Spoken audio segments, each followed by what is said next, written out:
მომდევნო კვირა 17 მაისია და მე მინდა წინ ერთი კვირით ადრე კიდევ ერთხელ შევეხოთ ამ თარიღთან დაკავშირებულ საკითხს. ბოლო წლებში თქვენიცით მაუნდა დანო რომ ამ დღეს ესე იგი ანტიზნეობრივი იდეოლოგიით მოაზროვნე ძალებს, სხვა ვერაფერს ვერ დავარქმევ მათ. უნდათ რომ საქართველოში ისევე როგორც ალბათ ბევრ სხვაგან ჩვენ პირველ რიგში ჩვენი სათქმელი გვაწუხებს დაეწესებინათ ეგრეთ წოდებული ეს პადაგებული ჰომოფობიის დღე.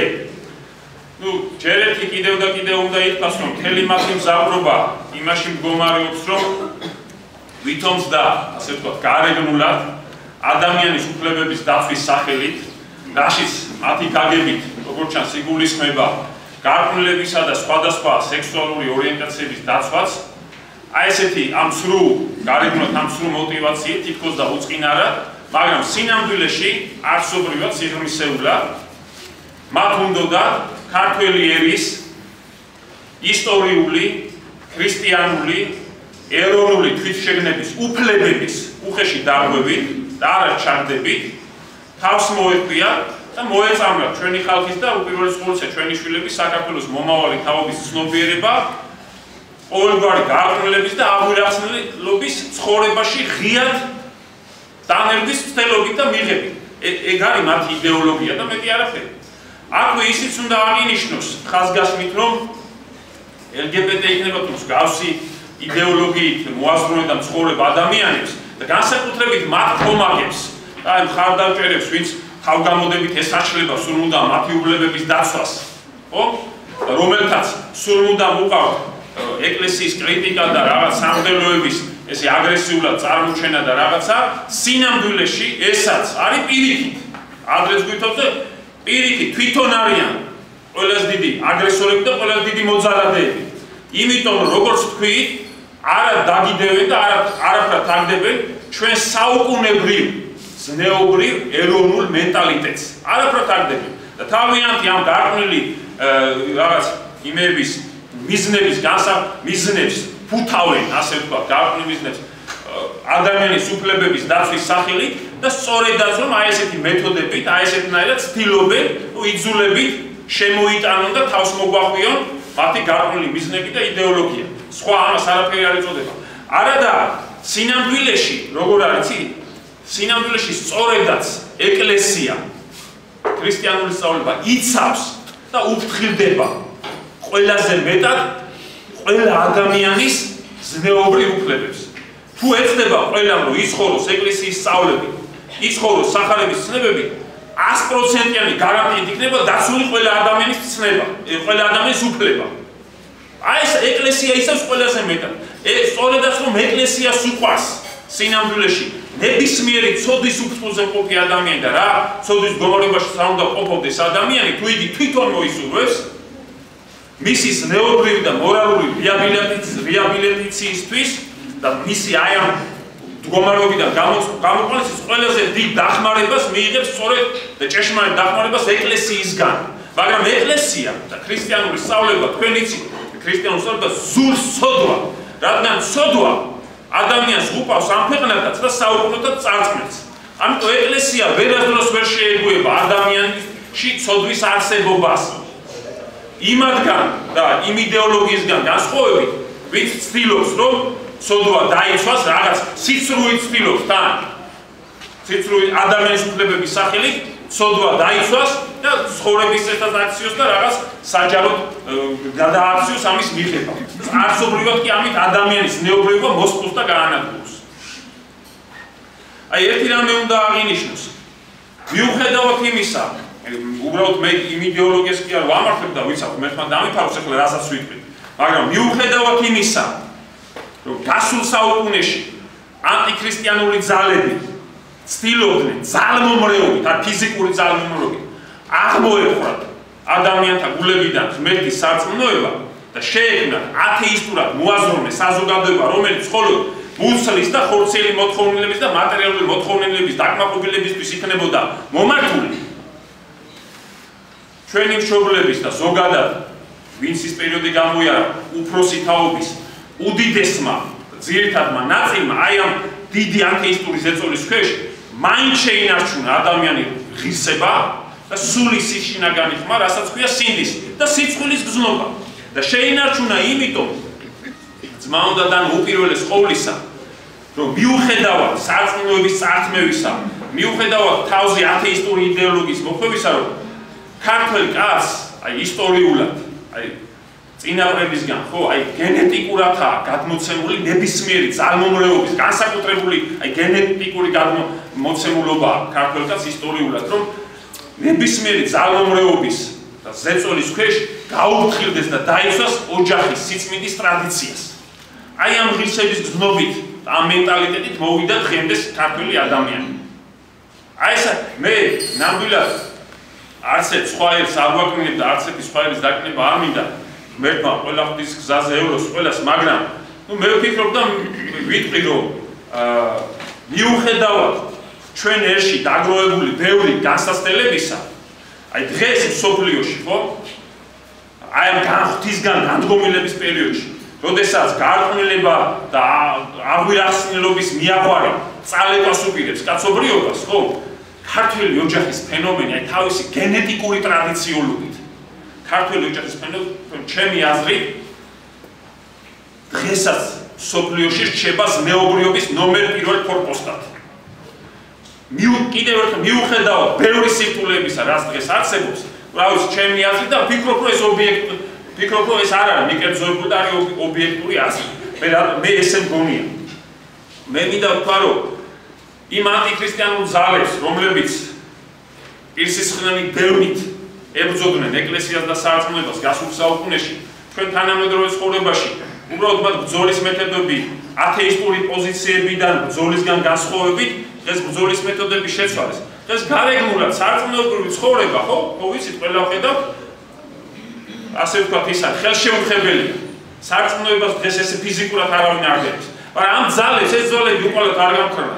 დღეს უნდა ზნეობა უკადიან ზნეობრიობას განადგურებას და ეგრეთ წოდებული ლიბერალური პოზიციებიდან გარეგნულად თითქოს და არა ძალმომრეობით და რაღაც ესე ძალდატანებით, მაგრამ არსობრივად სიღრმისეულად აი ამ გარყვნილების, აი ამ აღვირახსნილობის, აი ამ სექსის კულტის დანერგვის ცხოვრების წესად, აი ამის შემოტანით, ასე ვთქვათ, უნდა რომ ადამიანებში ამოშალო სინდისეთა და სიცხვილის გზნობა და ნებაყოფლობით. ძალმომრეობ კი არა, აი ამის შედეგად ნებაყოფლობით ადამიანები ჩამოაცილონ ღმერთის მცნებებით ცხოვრებას, ეკლესიის სწავლების ცხოვრებას. გარეგნულად კი შეიძლება ღმერთი მწავს ყველაფერი თქვა, მაგრამ თუ შინაგანად ზნეობრივად მოწყვეტილი ხარ ამ ყველაფერს, სარწმუნოება თავის თავში სწორედ ზნეობრივ საწყის გულისხმობს და ზნეობრივი საწყისი ცოდვასთან ბრძოლა, რა უნდა და აი ესეთ ვითარებაში, აი ესეთ პერიოდში, როგორ პერიოდში ჩვენ ვიწევთ ცხოვრებას, რა უნდა და იმისათვის, რომ საქართველოს ბოროტო ძრახველებმა არ გაიხარო, ხო? მე განა ვინმე ვწევ და რაღაცა, მაგრამ ბოროტ ძრახველი რო არის და ჩვენ ხო გვაქვს ჩვენ ხალხურ ტრადიციაში და სიმღერაში, ხო? არ აიხაროს წერმა ჩვენზე და არც არა გაუხარია. ეგრეა და აი დღეს ისე როგორც არასდროს რა უნდა და აუცილებელია რომ ქართველმა ახალგაზრდებმა, ვაჟკაცებმა, გოგონებმა შექმნას სახარების ცნებებზე დაფუძნებული ქრისტიანული ოჯახები და გამრავლება. აი ეს უნდა ჩვენ შვილებს, ჩვენ აი მომავალ თაობას აი ეს უნდა მაქსიმალურად ჩაუნერგოთ რა უნდა და ეს არის აუცილებელი საკითხი დღეს ნომერ პირველი დღის წესრიგი საქართველოს ერის ცნობიერებაში და ცხოვრებაში აუცილებელი. მე აი ქრისტიანული ოჯახების შექმნიდან გამომდინარე ამისთან დაკავშირებით განსაკუთრებით მინდა აღვნიშნო და სასიხარულოა, როდესაც ეკლესიაში ჩართული ახალგაზრდები თვითონ ეკლესიაშივე უკავშირებენ ერთმანეთს თავის მომავალ ცხოვრებას. ანუ ეკლესიის სიახში ერთი მოძღვრის ხელმძღვანელობის ქვეშ ქმნიან ნამდვილ ქართულ ქრისტიანულ ოჯახებს და მრავლდებიან.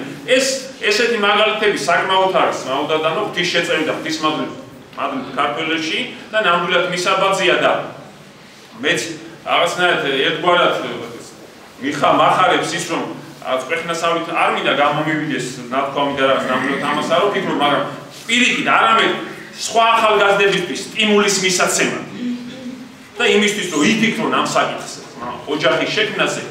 აი მინდა თქვა რომ მე 11 წელია მდელი ვარ რა, და ეხლა მაინც დასაწყისში გარკვეული დრო რაღაც რამოდენიმე წელი ამ რევლის ჩამოყალიბებას მაინც ჭირდება რა რაღაც პერიოდი და ეხლა იმ დღეს ვითვლიდი რაღაც ამაზე ვფიქრობდი აი 17 მაისი მოდის და ჩვენი საქმელი რო გვეთქვა ოჯახის სიწმინდის ტრადიციასთან დაცვით ჩვენი პატრიარქის როცა ვკითხებით რომ დაწესდა ეს ხე ქართველის გასახარად თან იმად სამხილებლად ვინც ამას ებრძვის იმ დღეს ვფიქრობდი რომ ხო და გადავთვალე და ბოლო 5-6 წლის განმავლობაში აი ჩვენ რევში ხო 20-მდე ქრისტიანული ოჯახი შეიქმნა. ეხლა ჩვენ თან არა ვართ რაღაც განსაკუთრებით რაღაც დიდი სამრევლო რა ჩვენი მოგზაურებული ადგილი გვიჭერია ღვთისმადლით და რაღაცა და ესე იგი აქედან 5 თვითონ ჩვენ რევში ბიჭი და გოგო დაუჯახდა. დაახლოებით 10-მდე გოგონა გათხოვდა ვინც ქრები მერე მოიყვანა რევში. და 1-5 ბიჭია ვინც ჯვრის წერის მერე ცოლები მოიყვანა ასევე რევში და ეხლა მე შეიძლება ეხლა 5-6 წელიწადში 20 ოჯახი რაღაც განსაკუთრებით ბევრი და რამე არ არის, მაგრამ კიდევ ერთხელ ვიმეორებ, სტიმულის მისაცემა და იმისთვის რომ აი რაღაცნაირად დღეს მაინც ესე იოლი არ არის ქრისტიანული ოჯახების შექმნა, ხო? მაინც რაღაცას ნიშნავს, ხო? რაღაცა პატარა ნიშანი არის, მაგრამ დაი თუ სხვაგან ბევრი შეიქმნილა და შეიქმნება ღმერთმა ყველა ამრავლოს, ყველა საქართველოს შვილები ვართ.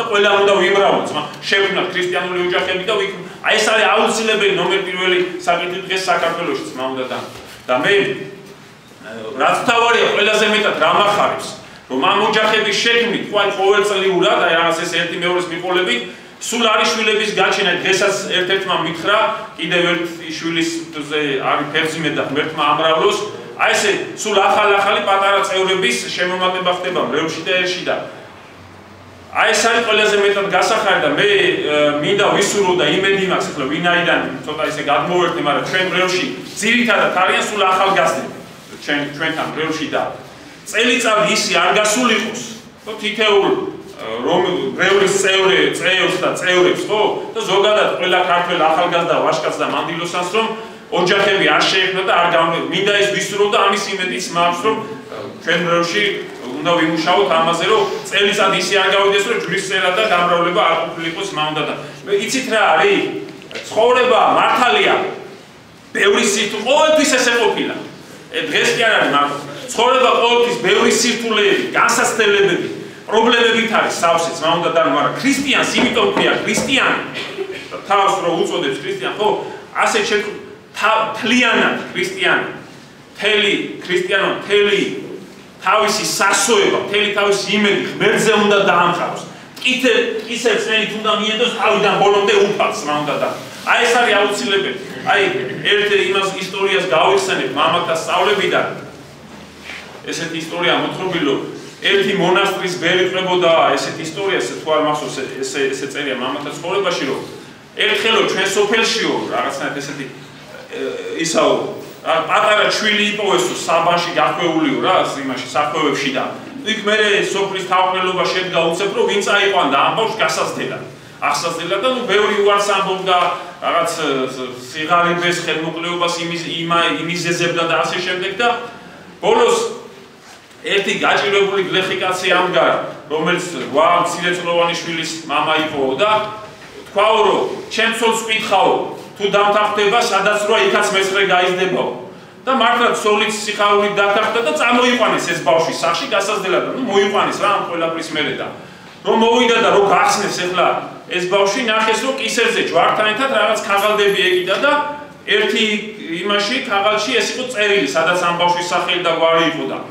მეორე იყო ესე იგი სახელმწიფო ბანკის ქვითარი მე მგონი რაღაც გასული საუკუნის დასაწყისში მოხდა ეს ისტორია თუ რაღაცა სახელმწიფო ბანკის ქვითარი საკმაოდ სოლიდური თანხით ამ ბავშვის სახელზე და ამ ცოლ-ქმარმა ღვთისმიერმა ცოლ-ქმარმა ეხლა არ ისურვა ამის დამალვა და გამოვიდა და უთხრეს თავის თანასოფლელებს ეს ამბავი აი ესე მოუტანეს ეს ქვითარი ბანკი ეს წერილი ყველაფერი მე უკვე ყველამ წამოყოლო თავიო რომ თავიდან რო არ უნდა თუ რაღაცა მაგრამ ნუ სოფლის თავმჯდომარეობამ ამ ხალხს ჩააბარა ეს ბავშვი და მე როცა გაიზარდაო, საკმაოდ ნიჭიერი გამოდგაო და თავისი ნიჭიერებით და ბეჯითობით დიდ წარმოსავლაში დაწინაურდა ყველაფერი და მისი წყალობით ეს ღარიბი გლეხკაცი და მისი დანარჩენი შვილები ძალიან შეძლებულები გახდნენ და ასე რაღაც ანუ ღმერთმა ეს ადამიანი დააჯილდო სამაგიერო მიუძღვა თავისი ღვთისმოსაობიდან, თავისი ეს კეთილი კაცი იყო და ღმერთზე ჰქონდა მთელი სასწრება დამყარებული, რო თქვა სადაც რა იქაც მეცხრე გაიზრდებო. აი ეს არის თავი, და მე ისე თქმა მინდა რომ ესე იგი წმინდა ღვთაევარი უპირველეს ყოვლისა, აი კიდევ ერთხელ ვიმეორებ რომ ჩვენ არ უნდა დაგვაუწყდეს რომ ღვთის ხელშია ყველაფერი ძმა უნდა და ჩვენ მთელი გულით, მთელი არსებით, მთელი შინაგანად უნდა ვიყოთ ღმერთზე მინდობილი და ვმადლობდეთ მას ყველაფრისათვის.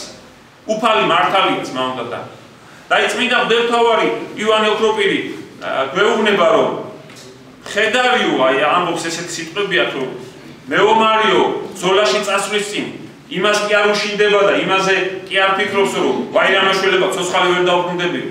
არამედ მეომარი ფიქრობს იმაზე რა შეიძლება რომ სიმამაცე გამოვიჩინო, ვაჟკაცობა გამოვიჩინო, რომ ჯილდო მივიღო მეფისგან. ამაზე ფიქრობს ხედავიო. ასევე აი ვაჭარი მოვაჭრენიცო რა, რომლებიც უზარმაზარ მანძილზე გემებითო თვირთი მიაქვს გასაყიდათო. იმაზე კი არ ვიქნები, ვაიმე ბრიგადა და ქარიშხალი გემს გადააბრუნებს და დავიღუპებიო და რაღაც ასე შემდეგ. არამედო აი ამ ვაჭრობისგან მოგებაზე ფიქრობინო და არ უშენდებიან არ გზაზე ხიფაც და არც არაინ სიზნელესო. და ეს მაგალითისთვის მოყავს ღვთაევარი იოანე ოქროპირის და თქვენცო ნუ შეგაშინებთო ნურანაირი ცხოვრების სიზნელეებიო. და თქვენ და ასეთ შემთხვევაშიო თქვენი გონება იფიქრეთო და გონება მიმართეთ თუ თქვენი ცხოვრებით ღმერთსაც მოეყოფით და ღმერთზე დაამყარეთ იმედიო რა იფიქრეთ იმაზე რა ჯილდოს და როგორ ენით გამოუქმნათ ჯილდოს და გვირგვის გიმზადებ უფალის ზეცაში და დაგაჯილდოებ ზეცაში როგორი ენით გამოუქმნელი ჯილდოთიო და ასეთნაირათო არ დაგიჭირდებათ არასდროს არანაირი სიძლიერების და დაბრკოლებების გადალახვა მოთმინება დაძლევა. აი ესეთ დარიგებას გვაძლევს წმინდა ღვთაევარი იოანე ოქროპირი და ყურად უნდა იყოს ქართველმა ერმა და თითოეულმა ჩვენმა მომავალმა ძმა უნდა დანუ და დიდება და მადლობა ღმერთს ყველაფრისათვის. მე კიდევ ერთხელ მინდა შეგახსენოთ რომ მისი უწმინდესობის და უნეტარესობის ლოცვა-კურთხევით ქართველი ერის გასახარად ამ დიდი პიროვნების საქართველოს ოქროს გვირგვინია ჩვენი უწმინდესი და უნეტარესი ნამდვილად მისი ძალისხმევით, მისი ლოცვით გასულ წელს ამ ბოროტ ზახველების საპირისპიროდ ესე არის ნამდვილად 17 მაისი დაწეს და ქართველი ოჯახის სიწმინდის და მშობლების პატივისცემის დღე. იცით თქვენ ეს და წლევანდელ წელს ამ დღესთან დაკავშირებით ესე იგი დღეიდან იწყება აწყურის ყოვლადწმინდა ღვთისმშობლის ხატის მოგზაურობა საქართველოში აჭარიდან, ვინაიდან წმინდა ანდრია მოციქულმა პირველად ვინც საქართველოში მოიტანა ქრისტეს წმენა და სწავლება, დედა ღვთისმშობლის ხატი სწორედ აქედან აჭარიდან შემოაბრძანა. 11 მეტრის ხში ხატი თბილისში მოგზაურდება, 3 საათზე არის დახვედრა აი რედისონ ივერიას მოედანზე და იქიდან იქნება მსვლელობა შემდგომ წმინდა სამების საკათედრო ტაძრისკენ და თქვენ ეს ამ ღონისძიებასთან დაკავშირებით ეს ბიულეტენები აიღეთ მესამდრესთან ყوار და შეძლებს დაგვაროთ ყველგან გაავრცელოთ თუ სადაც ხელი სადარბაზოში სადაც გამოაკარით რომ რაც შეიძლება ყველა ქართველი იყოს ამ წმინდა დღის შესასწავლში ჩართული და მიიღოს მონაწილეობა აუცილებლად ძმა უნდა და ეს შევთხოვოთ ჩვენს ფარველს და დედა ღვთისმშობელს რომ მის წილგრძელ საქართველოში გამრავლებული იყოს ნამდვილად ქართული ქრისტიანული ტრადიციების სიწმინდისა და სიმრავლის მატარებელი ქართველი ოჯახები ძმა უნდა და აი მაშინ კი საქართველოს ავის ზრახველებს თუ ვინმეს ესეთი ავის ზრახვები უდევს თავში და პრინში და არსებობს ესეთი ხალხი აი მაშინ კი ლახვარივით ჩაეცემათ მათ ჩვენ დიდი წინაპრების და ხელოვანი წინაპრების ლევში სიმღერაში ნათქვამი ქართველ დედის დასდილ შვილებს საქართველოს ტრების სისხლი დაუღრია გვიმღერია კიდეს ვიმღერს ჩვენსა მრავალ ჟამიერსა ღმერთმა დალოცოს საქართველოს ქართული ქრისტიანული ოჯახები ყველას ღვთის გზაზე ეროს მაგრამ ჩვენ ღვთის მშობლის წილხვედრი ვართ და არ დაგვევიწყოს ეს და ღმერთსაც მოეყოს ჩვენი ცხოვრება ჩვენი ქრისტიანული ქართული ოჯახების ტრადიციით და გამრავლებით დაგლოცოთ დაგვრჩით უფალმა შეგეწიოს